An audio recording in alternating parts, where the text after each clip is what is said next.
Hello and welcome guys. In this short and basic video, I'm going to show you how to check which edition of Windows 10 or 11 you have. So very simple and basic way guys to check and to find out information about your Windows edition. Click on start and search here about. You will see about your PC. Open it.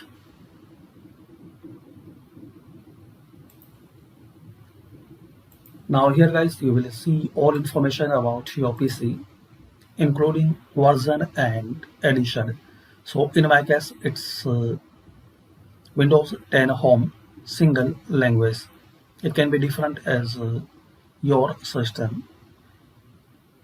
So thanks for watching and please comment this video useful for you or not. And this is the small video to get help to know version or edition of Windows.